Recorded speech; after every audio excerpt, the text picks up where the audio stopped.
A luxurious car drives along the mountain road. Inside, there's a couple, a young beauty in a wedding dress and an older man. The girl is happy, having stolen his heart, while he has taken her away from all misfortunes into his secret world. Ahead is a house set in a beautiful location, mountains, trees, and a blue sky. They are greeted by housekeeper Claire and a young man whom the owner calls Oliver.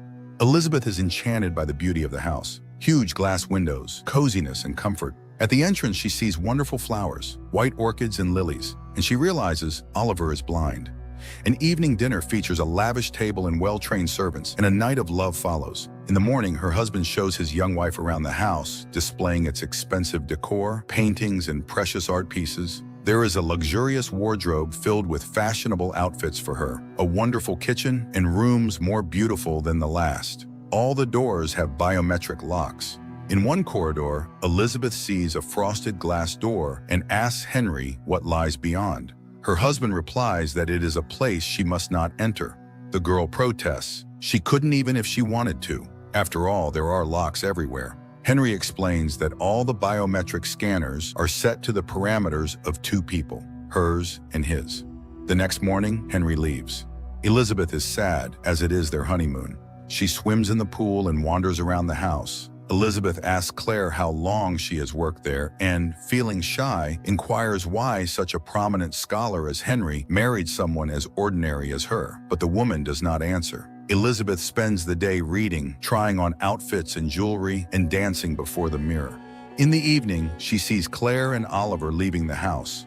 At night, insomnia torments her. She leaves her room and wanders through the house, unknowingly arriving at the forbidden room. Curiosity overcomes common sense, and Elizabeth steps inside. Behind the door is a room resembling a laboratory. Sensors and devices surround her. Elizabeth presses a button on a panel, and suddenly a door opens, revealing a glass capsule containing the body of a young woman with a tube in her mouth. It appears she is sleeping. Terrified, Elizabeth runs away, knocking over a table and cutting her finger on the glass. In the morning, Henry arrives. He plays the piano for Elizabeth, but quickly notices her distracted thoughts. He sees her bandaged finger and asks what happened. Elizabeth excuses herself, claiming she is clumsy. Henry calmly retorts that she lies so well, it's frightening. Elizabeth is hurt. Her husband has easily uncovered her deception. At night, Elizabeth pretends to sleep. She hears Henry heading for the forbidden room and stealthily follows him. Suddenly, Henry emerges from the darkness. He accuses Elizabeth of disobedience. The girl tries to defend herself, claiming she saw nothing forbidden, but Henry explains that the fact of her disobedience is what matters. Frightened, Elizabeth tries to flee but finds all the doors locked. Henry relentlessly follows her. He catches up to her on the stairs, grabs her leg, and throws her down. Then he strikes her with a metal poker. In the next scene, Henry, Claire, and Oliver dig a grave on the lawn and lower Elizabeth's body into it. After the funeral, they sit at the table. Claire asks to say that it is all over, but Henry replies that it is not the end. 6 weeks later, Henry brings in a double of Elizabeth. The same conversations, the same actions. Again, Henry asks her not to enter the forbidden room. Elizabeth promises to comply. They love each other again, while Claire watches them from the shadows. At night, Elizabeth cannot sleep. She walks around the house and finds Claire sitting in the kitchen. Elizabeth strikes up a conversation with her, filled with curiosity, as one question leads to another. Claire tries to warn Elizabeth about something, but Henry walks in and takes his wife to the bedroom. In the morning, Henry leaves, asking Elizabeth to be a good girl. She wanders through the house, calling for Claire or Oliver, but no one responds. Bored, she again tries on clothes and jewelry, swims in the pool at night, and plays the piano in the living room. The forbidden room becomes a magnet, and Elizabeth enters it, only to scream and run out. That night, she dreams a nightmare where the girl from the glass capsule, looking just like her, emerges from her sarcophagus and comes to her room. Meanwhile, Henry arrives, noticing that his wife is frightened. Elizabeth retreats to the bathroom, but Henry realizes she has disobeyed him. He bursts in, grabs her, and begins to choke her, but she kicks him in the face and escapes. Henry chases her throughout the house. In the kitchen, Elizabeth arms herself with knives, while Henry grabs a tampon soaked in ether. He sits at the piano and begins to play. Elizabeth relaxes, hearing the music, but it is a trap. A record plays while Henry stealthily approaches her hiding spot. He grabs Elizabeth and presses the tampon to her face. It seems the game is lost, but in a final move, Elizabeth plunges a knife into him. The couple lies on the floor in a pool of blood. Elizabeth regains consciousness. Henry is dead. She cleans up the blood from the floor and tidies the kitchen. Wrapping Henry's body in fabric, she loads it into the elevator, then cleans herself up. She throws away her wedding ring and burns her blood-stained clothes. The woman calls for emergency services, but she doesn't know her address. At that moment, Elizabeth sees Claire and Oliver and pretends everything is fine. Seeing the live and unharmed Elizabeth, the couple is shocked. Elizabeth claims Henry is resting upstairs. Claire heads to the kitchen, suddenly collapsing from a heart attack. She reaches for the phone and calls for help. The ambulance takes Claire away. Elizabeth tries to leave, but Oliver says he cannot protect her if she goes out the door. He understands that Henry is dead. Frightened, Elizabeth tries to explain that it was self-defense. Oliver reassures her that he hated Henry too and will help her get rid of the body. The young man asks what she remembers from her childhood. She responds that she was in the hospital for a long time after her parents died in a car accident and grew up in an orphanage. Oliver shows her a nearby house, saying that's where they lived together. Claire knows better because she worked with her. Elizabeth asks who she is. Oliver reveals that she is one of 6 clones of Henry's wife. Number 5. The girl is in shock, experiencing a true panic. She wants to return to her honeymoon. Oliver advises Elizabeth to get as far away as possible. She can take money from the safe. The girl goes to her room to pack her things. Oliver enters with Claire's diary in his hands. He asks her to read it. While she tries to decipher the handwriting, Oliver locks the doors. Elizabeth doesn't understand what's happening. She asks to be let out, but Oliver is unyielding. In despair, Elizabeth begins to read Claire's diary. She learns that Claire received an invitation from Henry to work with him because she was a prominent geneticist. When she arrived at the scientist's house, she met Oliver, but when she learned what she would be doing, she became frightened as she found herself in the midst of a tragic love story.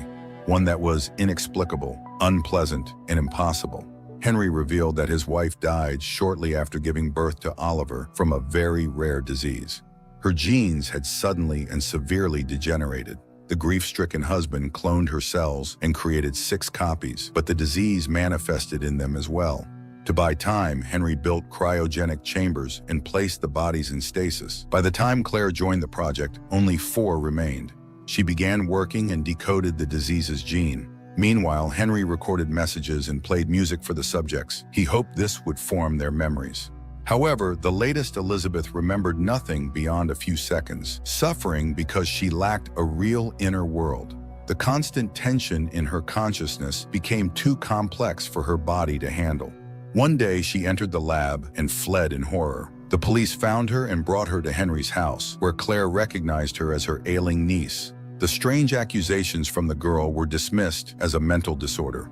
Elizabeth is distracted from reading when Oliver enters. He brings dinner and asks her to behave, but Elizabeth attacks him, demanding the code to the door.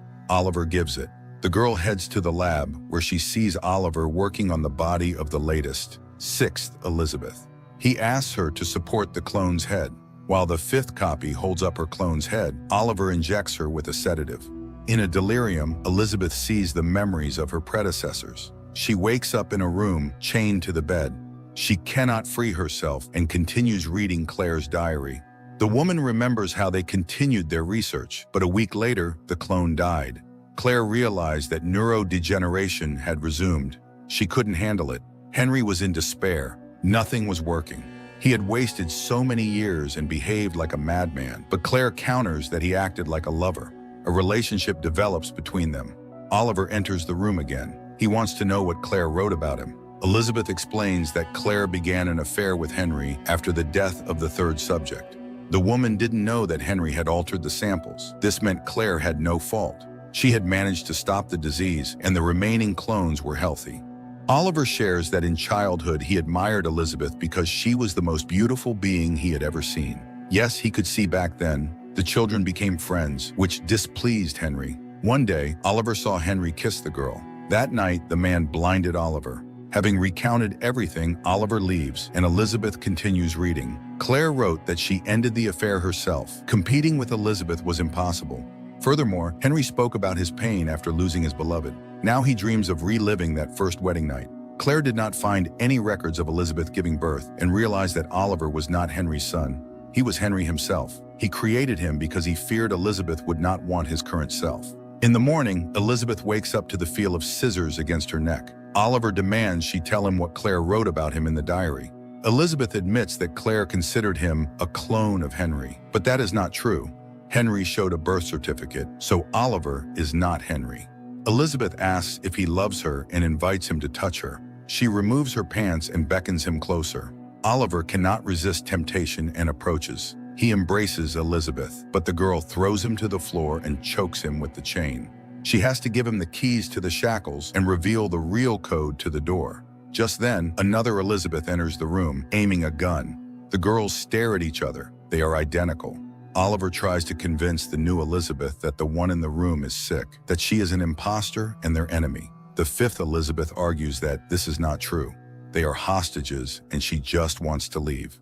Obeying Oliver, the sixth Elizabeth orders the other to lie on the floor, but the fifth Elizabeth shields Oliver. When the sixth finally fires, the bullet kills Oliver and wounds the fifth clone. She tries to escape while the sixth clone weeps over Oliver. The injured Elizabeth exits the house. In her mind, all the visions and images that passed before her clones merge together. A gunshot rings out. The last Elizabeth kills her double. The final breath and last vision, herself, leaning close to her face. Morning comes. The last clone reads Claire's diary. Henry transfers all his possessions to Claire. Now she can continue her research. The man states that he never intended to kill the one he had wanted to resurrect all his life. It just happened. She died, and now she brings him joy by dying again and again. And no one needs to know about it. These versions are not his Elizabeth. Only by destroying them does he feel that they are real, and Henry will do everything to put an end to this. Elizabeth finishes reading. She sees a taxi pull up to the house, from which Claire exits. They meet at the door. Elizabeth leaves everything to Claire, for she deserves it. Elizabeth walks down the road, leaving behind all that is terrifying and incomprehensible.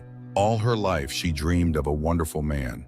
She stole his heart, and he stole her from all misfortunes into his secret world, but she no longer sleeps.